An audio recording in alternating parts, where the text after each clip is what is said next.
ഇതൊരു ഹീറ്റ് ഗണ്ണാണ്. പലർക്കും വീട്ടിലോ ഷോപ്പിലോ ഉള്ള ഹീറ്റ് ഗൺ പെട്ടെന്ന് ഓഫാവുക അല്ലെങ്കിൽ ചൂട് വരാതിരിക്കുക എന്ന പ്രശ്നം കണ്ടിട്ടുണ്ടാവും.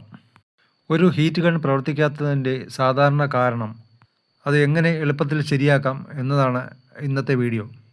ആദ്യം നമുക്ക് ഇതെങ്ങനെ ഇളക്കാമെന്ന് നോക്കാം. ആദ്യം ഈ ഗണ്ണിൻ്റെ ഫ്രണ്ടിലുള്ള കവറാണ് ഇളക്കേണ്ടത്. PVC കവറാണ്.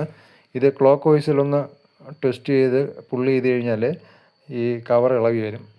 പിന്നെ ഇതിൻ്റെ സ്ക്രൂ എല്ലാം അഴിച്ചെടുക്കുക. അതിപ്പോൾ എളുപ്പത്തിന് വേണ്ടിയിട്ട് ഞാൻ സ്ക്രൂ അഴിച്ചു വച്ചേക്കുകയാണ്. നിങ്ങൾ ഈ കാണുന്നതാണ് ഹീറ്റിംഗ് സിലിണ്ടർ. ഈ സിലിണ്ടറിനുള്ളിലാണ് ഹീറ്റിംഗ് കോയിൽ വരുന്നത്.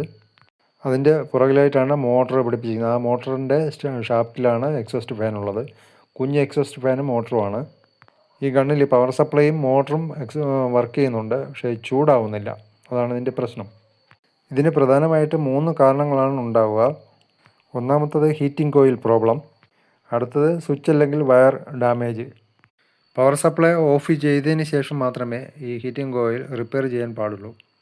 നമ്മുടെ സേഫ്റ്റി വളരെ പ്രധാനമാണ്. ഇത് ഇളക്കി കാണിക്കാം. ഇതാണ് മോട്ടറും കൂളിംഗ് ലീഫും. ഈ മോട്ടറിൻ്റെ ഷാഫ്റ്റിലാണ് ഈ ഫാൻ പിടിപ്പിച്ചിരിക്കുന്നത്. കോയിലിൻ്റെ മുകൾ ഭാഗത്താണ് ഈ മോട്ടറും കൂളിംഗ് ലീഫും വരുന്നത്. അപ്പോൾ കോയിൽ ചൂടാവുന്ന സമയത്ത് മോട്ടർ വർക്ക് ചെയ്യും. ശക്തിയായിട്ടുള്ള കാറ്റിൻ്റെ പ്രഷർ കൊണ്ട് കോയിലിൻ്റെ ചൂട് പുറത്തോട്ട് പുറന്തള്ളുകയും ചെയ്യുന്നു. അപ്പോൾ അങ്ങനെയാണ് നമുക്ക് ഈ ചൂട് പുറത്തോട്ട് നമുക്ക് അനുഭവപ്പെടുന്നത്. ഇവിടെ ഇപ്പം കോയിലാണ് പ്രശ്നം. മോട്ടറും ഫാനും വർക്ക് ചെയ്യുന്നുണ്ട്. പുതിയ കോയിൽ വാങ്ങിക്കാൻ കിട്ടും. അപ്പോൾ ഇതിലിപ്പോൾ നമുക്ക് പുതിയ കോയിൽ മാറ്റേണ്ടി വരും.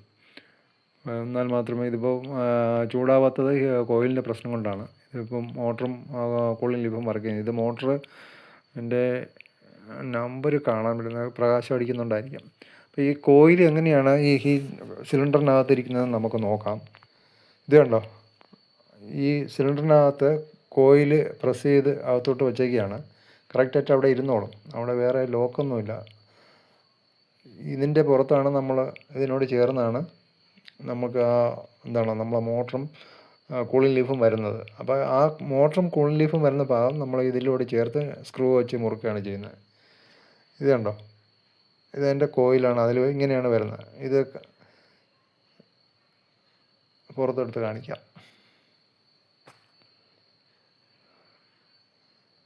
ഞാൻ ഒരു കൈ കൊണ്ട് ക്യാമറ എടുത്ത് ഒറ്റ കൈ കൊണ്ടാണ് ഇത് എടുക്കുന്നത്. അതാണ് ഈ പ്രയാസം. ഇതാണ് അകത്ത്, ഈ സിലിണ്ടറിനകമാണ്. ഇതാണ് കോയിൽ. ഇത്രയാണ് കോയിൽ വരുന്നത്. ഒരു രണ്ട് ലെയറാണ് ഈ കോയിൽ കേട്ടോ. ഒറ്റ കണക്ഷനല്ല. അതായത് ഒരു എൻഡിൽ നിന്നും അടുത്ത എൻഡിലോട്ട് ഉള്ള കണക്ഷനല്ല. 2 ലെയറുണ്ട് ഇതിൽ. ഞാനിപ്പോൾ കോയിലൊക്കെ പുതിയതിട്ട് സെറ്റ് ചെയ്തു. ഇത് ഹീറ്റ് ചെയ്ത് ചൂടാവുന്ന ഒരു ഭാഗമാണ്. ഇങ്ങനെയാണ് ചുവന്ന നല്ല റെഡ് കളറിൽ പഴുക്കുമ്പോൾ ബാക്കിൽ കൂടെ ഫാന് കാറ്റടിച്ച് പുറത്ത് വരും. അങ്ങനെയാണ് ഇത് ചൂടാവുന്നത്.